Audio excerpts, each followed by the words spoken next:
Now we shall learn different types of reliability. As we discussed in the beginning, that we have divided the types of reliability in the three parts. पहला कि internal consistency के आधार पे, फिर कई तरह से उसको दूसरे पार्ट में, और फिर तीसरे पार्ट में जो तीन इम्पोर्टेंट जो सबसे ज़्यादा यूज़ होते हैं उसके सापेक्ष में, जिसमें split half reliability, test retest और पैरेलल फॉर्म, तीन की बात हमने की है। जहाँ तक इंटरनल कंसिस्टेंसी की बात है, इसकी चर्चा हम लोग टेस्ट स्टैंडर्डाइजेशन वाले जो पार्ट है उसमें, खास के 13वें पार्ट में हमने एक लेक्चर ही उस पर इंटरनल कंसिस्टेंसी का मतलब क्या है समझाया है। और फिर एक बार आपको बता दें कि जब भी हम इंटरनल कंसिस्टेंसी की बात करते हैं तो कहीं ना कहीं किसी कंसेप्ट के जो डिफरेंट एट्रीब्यूट्स हैं या किसी कंस्ट्रक्ट के जो डिफरेंट पार्ट्स हैं उसका आपस में कोरिलेशन कोफिशिएंट है। So you can say in one way और other this consistency is measured in terms of the relationship between different chosen dimensions or aspects of a construct or a concept, you can say. तो ये relationship और statistical concept है, relationship से related है, correlation major करते हैं और वो रेफर बैक करते हैं कि इंटरनल कंसिस्टेंसी को टेस्ट कंस्ट्रक्शन के जो 13वां पार्ट है उसमें हमने अलग से किया है।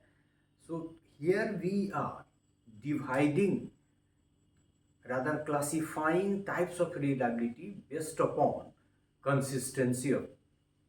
So broadly, reliability procedure can be categorized in two groups as external consistency procedure. मतलब इसमें एक तो क्लासिफिकेशन में हम लोग एक्सटर्नल कंसिस्टेंसी, पूरा नहीं लिखेंगे हम, प्रोसीड्यूर्स दो भाग में बांट दिया, और दूसरा ऑब्वियस है कि ये इंटरनल है। तो मतलब ये है कि रिलायबिलिटी को हमने एक्सटर्नल कंसिस्टेंसी प्रोसीड्यूर और इंटरनल कंसिस्टेंसी प्रोसीड्यूर्स दो भाग में बांटा। अब मतलब क्या है, we shall try to understand. So external consistency procedures compare findings from the two independent process of data collection with each other as a means of verifying the reliability of the measures। मतलब इसमें क्या कह रहा है, compares किस चीज को, findings from two independent process of data collection, मतलब two independent process of data collection के रिजल्ट को हम कंपेयर करते हैं, और जब कंपेयर करते हैं उसी को हम लोग एक्सटर्नल कंसिस्टेंसी कहते हैं। So as a means of verifying the reliability of the measure, मतलब जब रिलायबिलिटी ऑफ द मेजर को आइडेंटिफाई करने के क्रम में हम कंपेयर करते हैं फाइंडिंग्स की जो हमको मिले हैं two independent process of data collection से, तो इस प्रोसेस को हम लोग internal consistency procedure of test reliability कहते हैं। Two methods based upon external consistency, ये सब रिपीट होगा, जिसमें दो मेथड जो एक्सटर्नल कंसिस्टेंसी प्रोसीड्यूर पे बेस्ड है, उसमें टेस्ट रिटेस्ट और दूसरा पैरेलल फॉर्म। हम लोगों ने चर्चा की है कि पैरेलल फॉर्म को हम लोग अलग से फिर डिस्कस करेंगे, यहाँ हम उसके मीनिंग को डिस्कस नहीं कर रहे हैं, सिर्फ ये कर रहे हैं कि जो एक्सटर्नल कंसिस्टेंसी प्रोसीड्यूर जिसको हमने अभी एक्सप्लेन किया कि two independent source of data को जब हम कंपेयर करके ये निकालते हैं रिलायबिलिटी, तो ये एक्सटर्नल कंसिस्टेंसी का पार्ट है। मतलब इसका एग्जाम्पल ये है कि टेस्ट रिटेस्ट जो टाइप है, जिसमें टेस्ट और रिटेस्ट दो स्कोर के बीच में जो 10 डाटा है उसको हम लोग क्या करते हैं, कोरिलेशन कोफिशिएंट निकाल के रिलायबिलिटी निकालते हैं। या पैरेलल फॉर्म, उसमें भी एक फॉर्म और फिर दूसरा फॉर्म, तो ये क्या हो गया, ये इंटरनल कंसिस्टेंसी हो गया। मतलब दो डिफरेंट टूल की मदद से या डिफरेंट सोर्स से, डिफरेंट तरह से हम डाटा को कलेक्शन करते हैं, तो इसको टेस्ट रिटेस्ट में क्या करते हैं, टेस्ट का डाटा, रीटेस्ट का डाटा।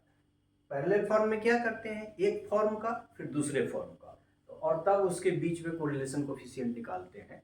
तो ये दो टाइप एक्सटर्नल कंसिस्टेंसी का है।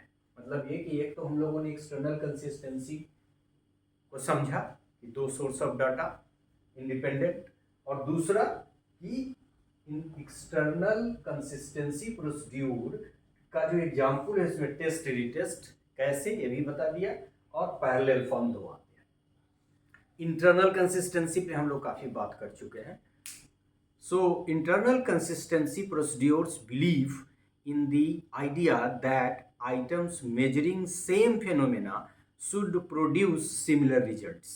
और इस पे हमने अभी आपको बताया भी कि इंटरनल कंसिस्टेंसी का सीधा मतलब ये है कि जो एक किसी एट्रीब्यूट्स का जो डिफरेंट पार्ट है, डायमेंशन है, कंस्ट्रक्ट है, उसके आपस के रिलेशनशिप, चूंकि इंटरनल विदिन, तो उसी की तरफ इशारा है कि internal consistency procedures believe in the idea that items measuring same phenomena should produce similar results।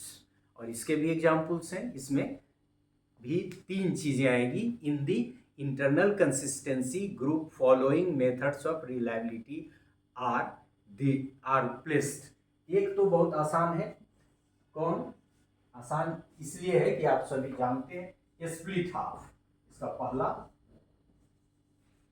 Split half. और स्प्लिट हाफ में हम लोग क्या करते हैं, एक ही टेस्ट को दो भाग में बांट देते हैं, और आगे हम इसको अलग पूरे विस्तार से इसके मेरिट्स एंड लिमिटेशंस के साथ पढ़ेंगे। दूसरा हमने शुरू में चर्चा किया, इसकी भी चर्चा करेंगे, आपके लिए हो सकता है नया हो, कूडर और रिचर्डसन एस्टीमेट। इस सब को हम इंडिविजुअली बाद में लास्ट पार्ट में डिस्कस करेंगे, अलग अलग इसके मेरिट्स, लिमिटेशंस, इसके कैलकुलेशन पे। यहाँ सिर्फ ये कि जो Kuder Richardson estimate of reliability है, एस्टीमेट ऑफ रिलायबिलिटी है, ये भी इसका एग्जांपल है इंटरनल कंसिस्टेंसी प्रोसीड्यूर्स बेस्ड जो रिलायबिलिटी के तरीके हैं निकालने के, उसमें आता है। और तीसरा क्रोनबच बैच, जिसको हमने कहा था, बैच ही पड़ेगा, क्रोनबच अल्फा इसका नाम है। ये दोनों मैथमेटिकल एक फार्मूला है, उसकी मदद से निकालते हैं। तो इस तरह से हम लोगों ने देखा कि हम यदि टेस्ट रिलायबिलिटी का क्लासिफिकेशन करें तो हम ऐसे भी कर सकते हैं कि there are two types of test reliability based upon external consistency procedure and internal consistency procedure। So the consistency is there in relation to consistency, इसीलिए। और फिर बताया कि external consistency में दो सोर्सेज से डाटा हम लोग कलेक्ट करेंगे। और अब आपको ज़्यादा समझ में आ रहा होगा, क्योंकि टेस्ट रिटेस्ट और पैरेलल फॉर्म इसका एग्जाम्पल है। तो टेस्ट से एक डाटा ऑब्टेन किया और रिटेस्ट से दूसरा, तो इंडिपेंडेंटली डाटा को कलेक्ट किया, तो ये एग्जाम्पल है। और ये अभी दोनों आपको समझ में थोड़ी सी दिक्कत होगी, लेकिन इंटरनल कंसिस्टेंसी में स्प्लिट हाफ मतलब एक ही टेस्ट को दो भाग में बांट दिया, अब उसको बांटने के तरीके अलग अलग हैं, उस पर हम लोग अलग से फिर विचार करेंगे। तो इस तरह से कि types of reliability in relation to consistency में इसको हम लोग दो पार्ट में बांटते हैं, external consistency procedure and internal consistency procedure. और इंटरनल कंसिस्टेंसी प्रोसीड्यूर के तहत टेस्ट रिटेस्ट और पैरेलल फॉर्म, और इंटरनल कंसिस्टेंसी के तहत split half, Kuder Richardson and Cronbach alpha, तीन तरह के रिलायबिलिटी इसमें और दो तरह के उसमें। और इस पांचों को हम अलग सेपरेटली फिर लास्ट में इंडिविजुअली डिस्कस करेंगे। So at this juncture, these types of reliability in relation to consistency we could understand. Thank you.